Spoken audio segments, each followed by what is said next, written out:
now time for a review of what's making the headlines in the day's papers this morning. So let's bring in a rights analyst, Constance Ikwoku.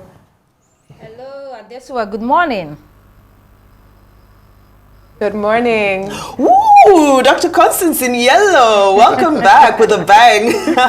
Thank you. Good morning, Bimbai. How are you? How are you guys in Lagos? This morning. Yes, yes.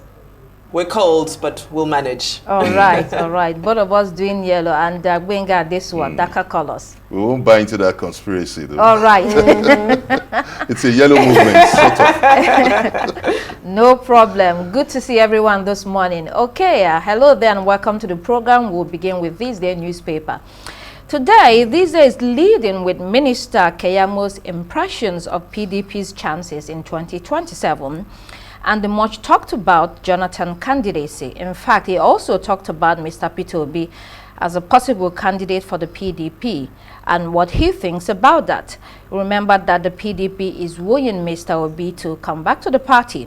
So the caption here says, PDP in legal risk, fielding Jonathan. While El-Rufai thinks the president will come third in the presidential election, he also accused his political foe and governor of Kaduna State, Obasani, of disrupting ADC meetings in Kaduna, while the NSA says facts on fight against banditry disproves El-Rufai's claims. So let's expand on Minister Festus Keyamo's view. Bearing in mind that he's a lawyer, he says that nominating Jonathan could pose a problem for the PDP because he's been sworn in twice, and Section 137(3) of the 1999 Constitution as amended could bar him. Although that constitutional amendment was made after the court judgment that cleared him to run in 2015. Vimbaya, maybe a booby trap for the PDP with the Jonathan candidacy.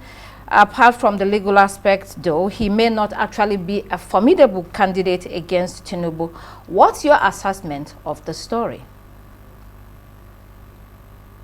Well, I think for all indications at the moment point to the fact that the law is going to need to be tested on this because there's so many different views and positions concerning it.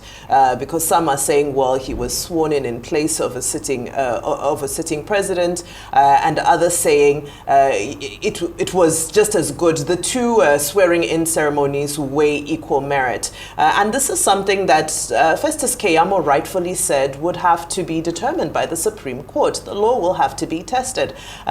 So given that, he also gave his permutations concerning 2027, where he feels that, well, if it is tested in the courts, he feels that a victory for PDP is unlikely and that they would end up with no candidate in the election because, of course, at that point, nominations would be closed. Now, I'm not sure. I'm skeptical about this advice because I'm not sure your opponent is going to give you free expo, as we say, just like that. So it may be a booby trap, actually, from the ruling party themselves. But other people are also saying, well, is the ruling party also preempting their strategy for the likelihood of a good luck Jonathan ticket? Because several people also feel that this has potentially been one of the biggest contenders, one of the biggest heavyweights and names to be brought into the race. However, having said all of this, I think I do stand in alignment with Huriwa, who was saying that the concern here is that we have a sitting minister who has so many issues bedeviling the aviation industry currently, who is now dabbling in partisan politics. Of course, he is entitled to his own views with regards to the political climes at the moment. He's entitled to analyze. He's entitled to also advocate for his own party as a party man. However, we've repeated this so many times that it's very concerning that we're just mid-term in this administration and we're so deep in politics, and those people who we feel are cabinet ministers and should maybe just be focused in the governance, in administration at the moment, should maybe take a seat now. INEC has warned all parties involved that people are beginning to encroach closer into campaigning. However, we also need to see INEC step in at this point and just give a very concrete and stern position to say that this is our position regarding campaigning. It can be argued that what Festus Keyamo did was not campaigning, but again, the polity is getting heated up. Our attention is now diverted from governance. We are now here doing permutations for an election that's 2 years away, which is totally uncalled for in a country with as much development as we currently require. All right, everything's still in the realm of permutations, like you said, and 2 years away. Let's take a second story from this day newspaper. FG Northwest, North Southwest has lion's share of Tinubu's projects. That contention about whether this government is biased against the North is still on, and that story features in the Vanguard newspaper. So let's pull that up. There it says Tinubu has been fair to all sections of Nigeria, according to FG. So the federal government has gone ahead to actually share information on projects following these allegations of lopsidedness. Data shows that the Northwest leads in federal government projects with 5.97 trillion naira, and this is more than 40% of the total 10.92 trillion naira approvals so far. This is followed by the South 2.41 trillion naira. Then comes North Central with 1.13 trillion, and then the Southwest, excluding Lagos, 604 billion naira. Then the Southeast, 407 billion naira, and Northeast at the bottom, 400 billion. So here Lagos is being treated as a special project, you know, but Northwest and North Central high up there. Gbenga, do you think this will satisfy the critics? Well, this takes me back to my logic class when we were told that mathematical truths are infallible and incontrovertible. But here, when it comes to politics, we understand that 2 plus 2 is not exactly 4. This controversy about an agitation about the... I wasn't a good mathematics student at school, so... So we're talking about political mathematics now. I think this controversy came out from a viral report building up on the agitation of some groups in the North, that the North has been marginalized, and most of the projects have gone to the Southwest. Well, we had the DG budgets, Dr. Yakubu Tanimu, repudiating this fact and saying that this is quite mischievous and is untrue. And it went further to say that it's only a mischievous mind that ignores the truth. In his own mathematics, it sounds so similar, like that of rebasing, because he said that most of the link-up projects from Lagos to the North were lumped as a Lagos project. Talking about the coastal highway projects, the federal highways that links Lagos to some other parts. He said it's a misleading simplification to lump it as a Lagos project. But in his own submission, I think Dr. Tanimu also fell into that hypothetical situation, if I may say, calling out that the North should also look at the Kaduna-Kano highway, the Kano-Maiduguri highway, and also the Sokoto-Ilela corridor, which is also a link project. So why are you lumping it to the South? So I think we need more clarity. We need more transparency in addressing many of these issues, and we should be able to sift politics away from governance in addressing many of these issues that are bordering on very serious political matters. Well, sir, let's move on to Punch newspaper. Rivers LG poll. Atiku demands annulment as Wike reasserts control. Fubara loses local government. APC wins 20 and PDP claims 3. FCT ministers control temporary Rivers elders. Rivers State, once a PDP stronghold, has now fallen to the APC due to the machinations of Minister of the FCT, Mr. Nyesom Wike. This has been viewed in some circles as a victory for him, as his political godson and Governor Sim Fubara is out in the cold, with the PDP picking only 3 local governments. I'm struggling to understand how this is a victory for Wike, who is still a member of the PDP, except of course he is looking to exit the party. How do you see this, Vimbai? I just want to take you, Vimbai, before I come to Adesua, who I think will have more insight on another story. How do you view this, Vimbai? All right. Well, I will hand over to Adesua afterwards. Well, goodness me, what a spectacle we saw this weekend. I think the consensus around it is that the election itself, the local government election in Rivers State, was as underwhelming as expected to be. And why do I say this? I say this because ultimately there were consensus candidates. There was no election. There was an agreement that there would be single candidates put for each of the local governments, 20 belonging to APC, 3 belonging to PDP. So we knew who the winners would be.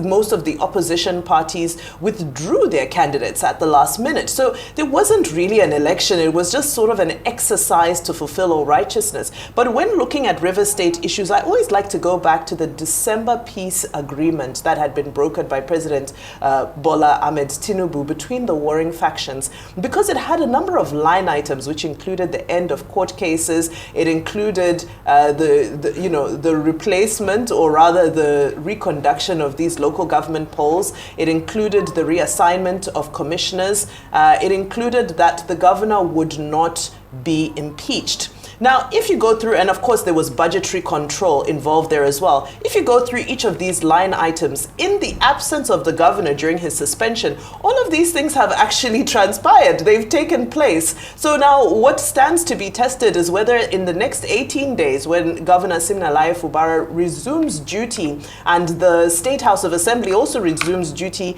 whether the last deal, the last point of that deal, which is protection against impeachment, will be fulfilled, or whether impeachment proceedings will continue, since he has, as many people feel, has capitulated and has handed over his state to other people. So let's wait and see. But unfortunate development to see a sole administrator oversee a local government election when we know that it's a governor, a democratically elected governor, who's supposed to.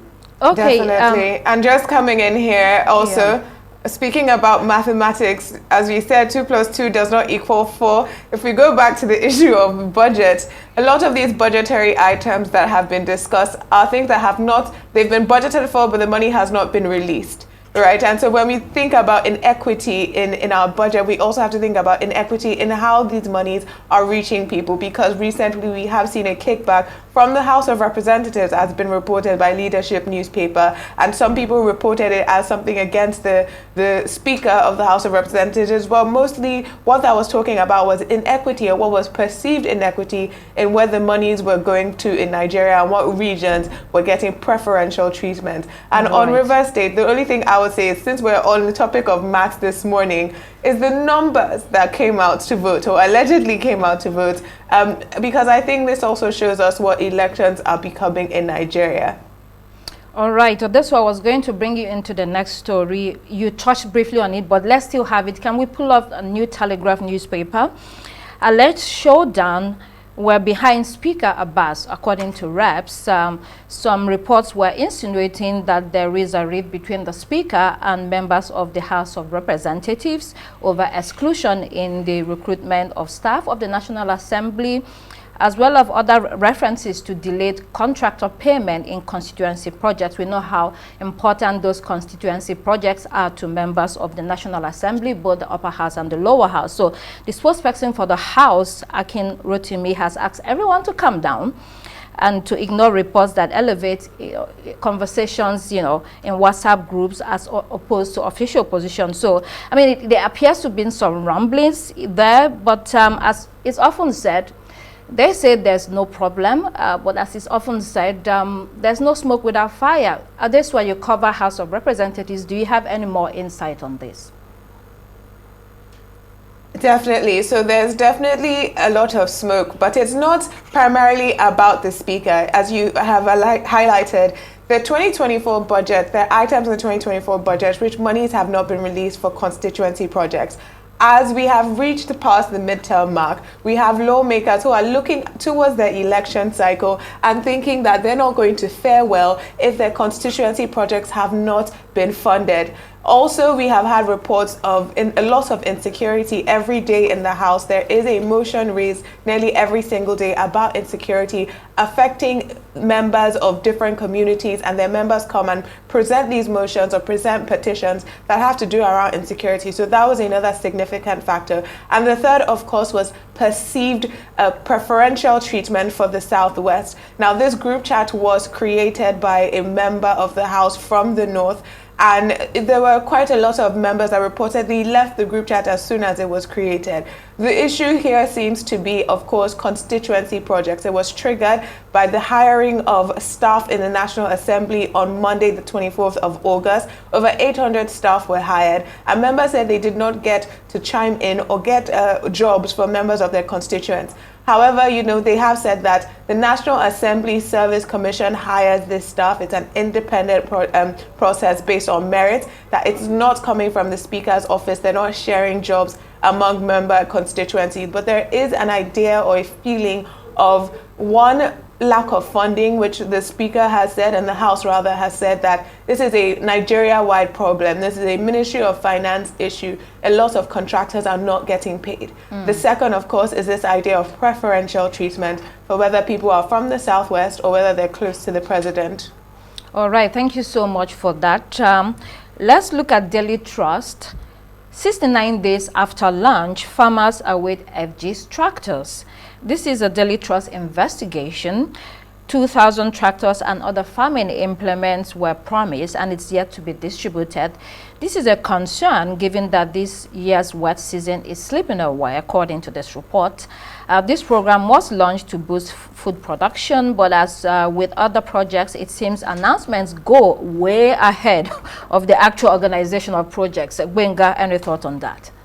Yeah, you recall that at the turn of President Bola Ahmed Tinubu, at the assumption of office, he launched his renewed hope agenda, and provision of food security for all Nigerians were high up on the agenda. And right now, the situation begs desperately for an intervention, with the pull-out of international